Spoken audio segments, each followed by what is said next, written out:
Thank you तो Raghavendra sir. और मुझे ये बता के अच्छा लग रहा है कि मैं सर का माइक दोबारा कर रहा हूँ। एक बार मैंने लिया था जब मैं आपकी जगह पे था, जहाँ पे आप लोग बैठे हैं उस जगह मैं भी बैठा करता था 1 साल पहले। तो उस बीच मैंने शायद टीचर्स डे पे या फर्स्ट ईयर पे सर से कुछ बात की थी, और जो उस टाइम जो मेरे साथ के बैचमेट थे उनसे भी मैंने कुछ बात की थी, कुछ मोटिवेशन बातें हुई थी हमारे बीच में। वो अच्छा कन्वर्सेशन रहा था। उस टाइम मैंने फर्स्ट टाइम सर के साथ ये माइक शेयर किया था, आज मैं सेकंड टाइम कर रहा हूँ। उस टाइम बिफोर सिलेक्शन था, इस टाइम आफ्टर सिलेक्शन है, तो खुशी का बात है। क्योंकि और मुझे उस टाइम भी खुशी हुई थी कि जब बिना रिजल्ट के सर ने केवल मुझे देख के ये बता दिया था किसी का हो या ना हो बच्चा तुम्हारा हो जाएगा। तो मुझे उस टाइम से लगता था,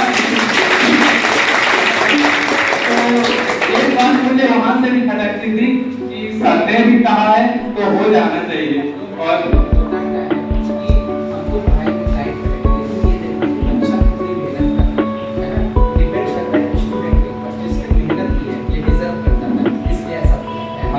तो उस टाइम में मुझे लगा कि हाँ यार सर तो मेहनत करते हैं, सर सबके साथ करते हैं, तो हम भी करके देखते हैं, हो जाएगा तो अच्छी बात है, सर का भी फायदा हमारा भी फायदा है।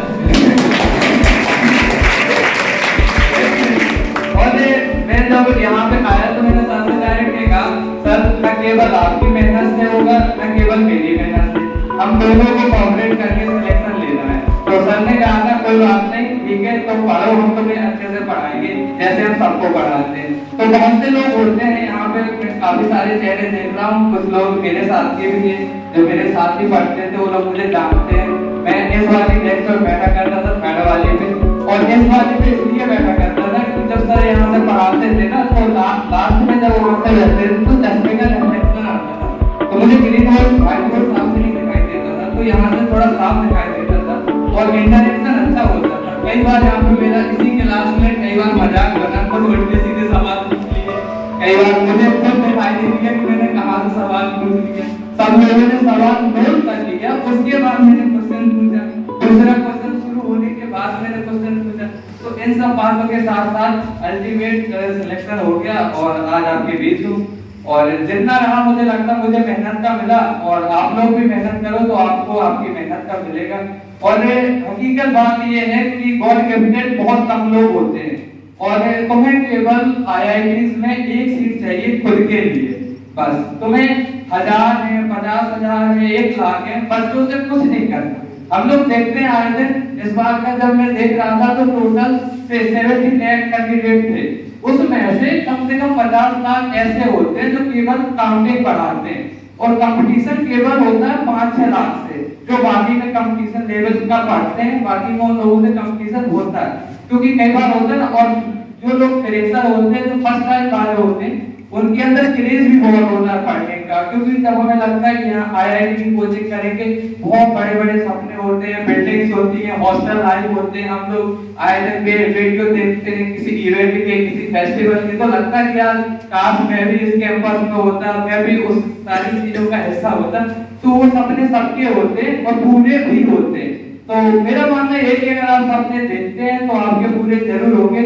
और इसमें से बहुत से लोग मुझे जानते भी होंगे, शायद बहुत लोगों ने मुझे चैनल पे भी फॉलो किया हुआ है, और जो डाउट भी भेजते हैं, तो मैंने उन लोगों के साथ लास्ट टाइम मैंने एक डाउट किसी का मैथ का क्वेश्चन करके था, तो उसको मैंने घर पे बैठ के अभी सेंड किया था, कल परसों की बात है।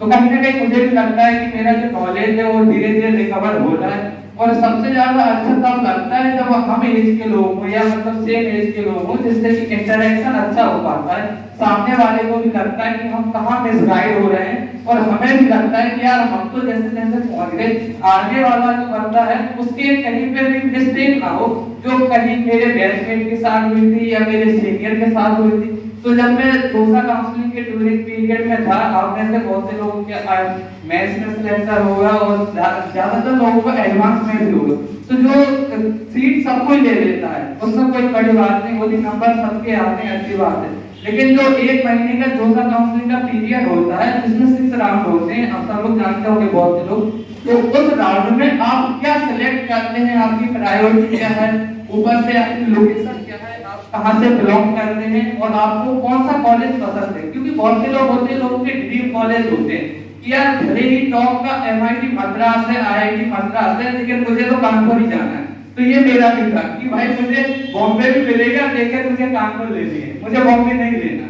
ये मेरा था। और मेरा ये भी था कि मैं CS के लिए इतना बायस नहीं था कि मुझे CS ही लेनी है और कुछ मिले तो मैं नहीं लूंगा। मेरा ये था कि मुझे जो मिलेगी मैं उस फील्ड में अच्छा कर लूंगा, इतना मुझे कॉन्फिडेंट था।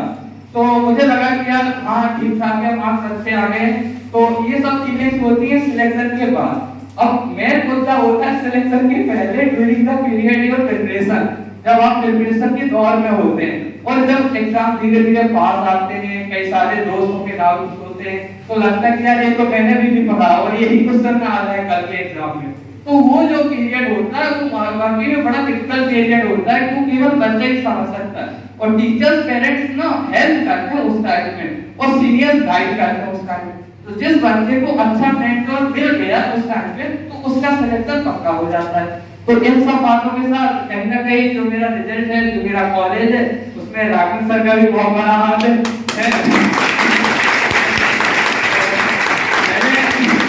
मुझे याद है मैंने जो सर से कहा था कि सर आपको जिस पॉइंट में भी लगे कि मैं पढ़ ही रहा तो आप मुझे टोक देना, तो मुझे भी पता चलता रहेगा कि हाँ तुम मिसगाइड हो रहे हो। तो वो सारी चीजें मेरे साथ रही।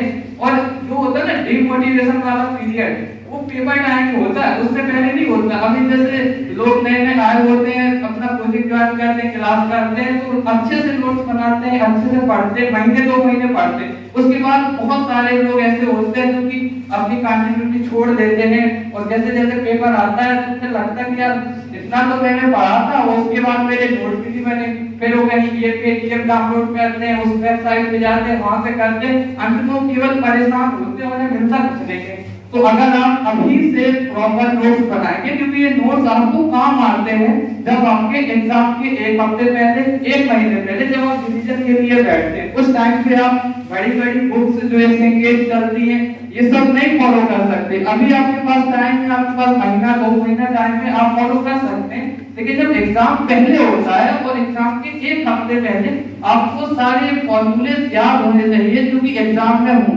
क्योंकि अब जैसे हम लोग यहाँ पे होते हैं तो सब लोगों का टारगेट IIT एडवांस होता है और ऐसा किसी बच्चे का नहीं होगा कि आपने एक क्वेश्चन में एडवांस के तो बड़े बड़े क्वेश्चन होते हैं, उसमें एक से ज्यादा मल्टीपल फॉर्मूले यूज होते हैं। तो बच्चा वहां डरता है कि उसे आधा क्वेश्चन तो बन गया है, वो आधे क्वेश्चन जो होना था उसका उसे फॉर्मूला याद नहीं है। तो ये चीजें मैटर करती है। अगर आप स्टार्टिंग से नोट्स बनाते हैं क्लास के, जो सर व्हाइट बोर्ड पे लिखवाते हैं, अगर वो आपकी भी कॉपी में लिखा है तो आपको कल के दिन ये नहीं लगेगा कि हाँ यार ये चीजें हवा में नहीं है, ये कहीं ना कहीं मेरे नोट्स से ही है। तो ऐसी चीजें भी मैटर करती हैं और बकाया आप मेहनत करते रहिए।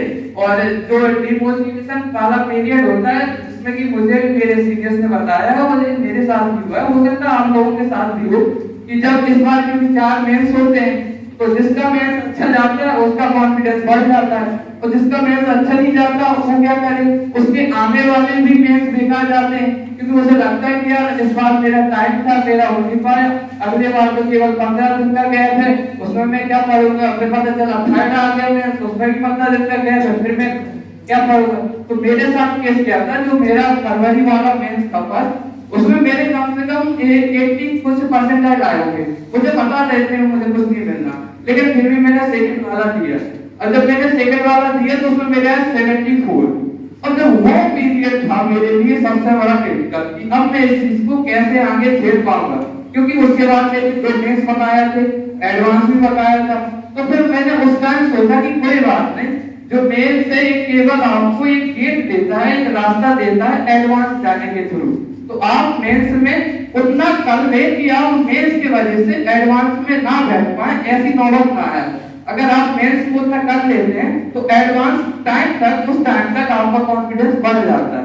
और बहुत सारे केसेस में ऐसा होता है कि जिन बच्चों के मेंस में कम नंबर होते हैं वो IIT में अच्छा करते हैं, उनमें से एक मैं भी था, क्योंकि मेरा मेंस टारगेट कभी नहीं था।